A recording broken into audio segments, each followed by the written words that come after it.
अस्सलाम वालेकुम वरहमत उल्लाह। मैं हूं शाहिद सलफ़ी मुंबई से। आज हम पेश करेंगे ज़ेवरात की ज़कात। ज़ेवरात पर ज़कात के मसले में अहले इल्म के इख्तिलाफ और गलत इस्तिदलाल की तरफ दुरुस्त इशारा, ताकि मुखालिफ दलाइल का इल्मी जवाब आ जाए, बात झगड़े के बजाय फ़हम सलफ़ पर ख़त्म हो। इस्तेमाल के ज़ेवरात पर ज़कात, राज मौक़िफ़, दलाइल और गलत इस्तिदलाल का जवाब। असल और राजिह मौक़िफ़ यानी जमहूर का कौल, औरत के इस्तेमाल के जेवर पर ज़कात नहीं, चाहे सोना हो चांदी हो, कीमत ज़्यादा हो या कम। ये मौक़िफ़ है जमहूर फ़ुक़हा, इमाम मालिक, इमाम शाफ़ई, इमाम अहमद का राजिह कौल, अक्सर सलफ़ सालिहीन। इस मौक़िफ़ की बुनियादी वजह ज़कात किन चीज़ों पर है? माल नामी यानी बढ़ने वाला माल, या माल तिजारत या करेंसी, सोना चांदी बतौर समन। इस्तेमाल के ज़ेवरात न तिजारत के लिए, न बढ़ने वाला माल, न करेंसी के तौर पर इस्तेमाल, इसलिए ये ज़ाती इस्तेमाल की चीज़ है जिस पर ज़कात नहीं। कुरान से गलत इस्तिदलाल का जवाब। बाज़ लोग ये आयत पेश करते हैं, सूरह तौबा आयत नंबर 34, और जो लोग सोना और चांदी जमा करके रखते हैं और उसे अल्लाह की राह में खर्च नहीं करते, तो आप उन्हें दर्दनाक अज़ाब की खबर सुना दीजिए। गलती कहाँ है? ये आयत ज़ख़ीरा यानी कंज के बारे में है, ऐसे माल के बारे में है जिसका हक अदा न किया जाए, जो अल्लाह की राह में खर्च न हो। सलफ़ की तफसीर। हज़रत इब्ने उमर फरमाते हैं, कंज वो माल है जिसकी ज़कात अदा न की जाए। तफसीर तबरी, जो जेवर इस्तेमाल में है, ज़ख़ीरा नहीं, तिजारत नहीं, वो कंज में दाखिल नहीं। अहादीस जो जेवरात पर ज़कात के लिए पेश की जाती हैं और उनका अमली जवाब। वो हदीस जिसमें 2 कंगन का जिक्र है। हदीस, एक औरत नबी सल्लल्लाहु अलैहि वसल्लम के पास आई, उसके हाथों में सोने के 2 कंगन थे। सुनन नबी दाऊद तिरमिज़ी। जवाब, इस हदीस में सनद में इख्तिलाफ है। मुहद्दिसीन ने ज़ईफ़ कहा, यानी ये आयत कंज या बुखल के बाब में है, न कि इस्तेमाल के ज़ेवरात में। वो हदीस जिसमें फरमाया, क्या तुम चाहती हो कि अल्लाह तुम्हें आग के कंगन पहनाए?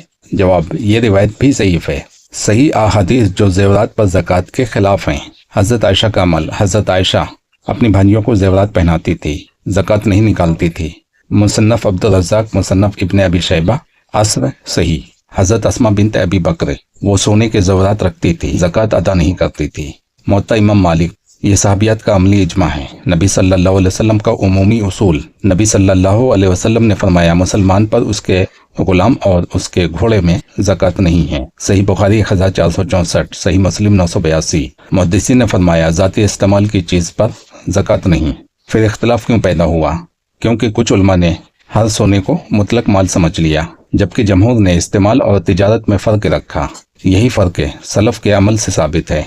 वो उलमा जो कहते हैं कि इस्तेमाल शुदा ज़ेवर पर ज़कात नहीं, वो ये हैं सलफ़ व ताबईन में हज़रत आयशा, हज़रत अस्मा बिन्त अबी बकर, इमाम शौबी, अता बिन अबी रबाह, ताऊस, नाफ़े, मौला इब्ने उमर, इब्ने सईरीन, सईद बिन जुबैर, कासिम बिन मोहम्मद, इब्राहिम नख़ई, अइम्मा फ़ुक़हा, इमाम मालिक, इमाम शाफ़ई, इमाम अहमद राजिह कौल के मुताबिक, इमाम लैस बिन साद, इमाम इसहाक़ बिन राहवे। बाज़ रिवायत में मुहद्दिसीन व फ़ुक़हा के बाद के दौर में इमाम इब्ने अब्दुल बर, इमाम नववी, इमाम राफ़ई, इमाम इब्ने क़द्दामा मुग़नी में यही राजिह लिया।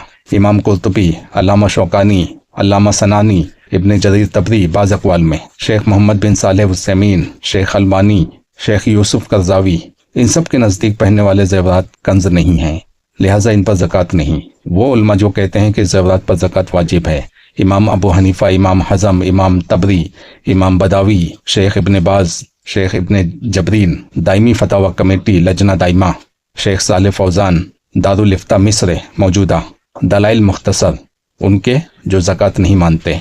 ज़ेवर कंज नहीं, उस पर सहाबा किराम का अमल है कि बीवियों के ज़ेवरात पर ज़कात नहीं लेते थे। इस्तेमाल की चीज़ें ज़कात के हुक्म में नहीं आती, जैसे कपड़े, घर का सामान, गाड़ी, मुबाह इस्तेमाल। इसी तरह ज़ेवर भी मुताय इस्तेमाल है, माल तिजारत नहीं। सहाबा के आसार, मसलन हज़रत आयशा के पास यतीम लड़कियों के ज़ेवरात थे, आपने उन पर ज़कात नहीं निकाली। नतीजा, कुरान की आयत बुनियादी तौर पर बुखल और ज़कात रोकने की वईद बयान करती है। यह आयत उमूम सोना चांदी पर ज़कात के क़याम को साबित करती है, लेकिन पहनने वाले ज़ेवर पर ज़कात वाजिब है या नहीं, इस आयत से बराह रास्त फैसला नहीं निकलता। इसका ताल्लुक ज़्यादातर हदीस से तय होता है। जो हदीस 2 बाजू बंद वाली हदीस है, उस पर ज़कात के कायलीन की असल दलील वो ज़ईफ़ है। इसके अलावा और भी हदीसें पेश की जाती हैं, उनकी सनद तो कमज़ोर है लेकिन मतन भी सही नहीं है। जैसे कि वो हदीस की एक औरत अपना कड़ा उतार कर पूरा की पूरा नबी सल्लल्लाहु अलैहि वसल्लम को दे देती है। मतन का गैर मंतकी नतीजा। इल्तिबास बयान, अगर वाक़िया ایسا ہے کہ عورت فوراً سارا زیور دے دیتی ہے تو متکلم کا استدلال زیور پر زکوٰۃ واجب بن جاتا ہے، مگر یہ نتیجہ مناسب نہیں، کیونکہ سابع ملک کے عطیہ کرنے سے زکوٰۃ کا مسئلہ حل نہیں ہوتا۔ یعنی متن معاملہ وہ بات ثابت نہیں کر رہا جو مرجعین اس سے ثابت کرنا چاہتے ہیں۔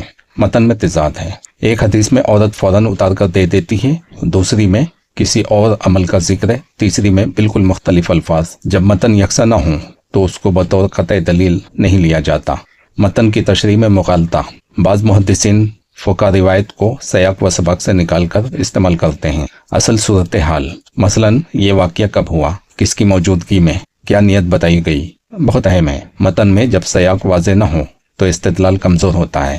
ان تمام باتوں کا نچوڑ یہ نکلتا ہے کہ زیورات پر زکوٰۃ نہیں۔ آپ سندوں کی کمزوری دیکھیں، متن کے تضاد دیکھیں، صحابہ و تابعین کے آثار دیکھیں، کنز اور حلی کا فقہی فرق دیکھیں، جمہور فقہ مالکی، شافعی، حنبلی، راجح کا موقف دیکھیں، اور یہ دیکھیں کہ قرآن میں زیور کا لفظ کہیں نہیں آیا، تو نتیجہ عین یہی نکلتا ہے کہ استعمال شدہ زیور پر زکوٰۃ واجب نہیں۔ زیورات پر زکوٰۃ کیوں نہیں ہے؟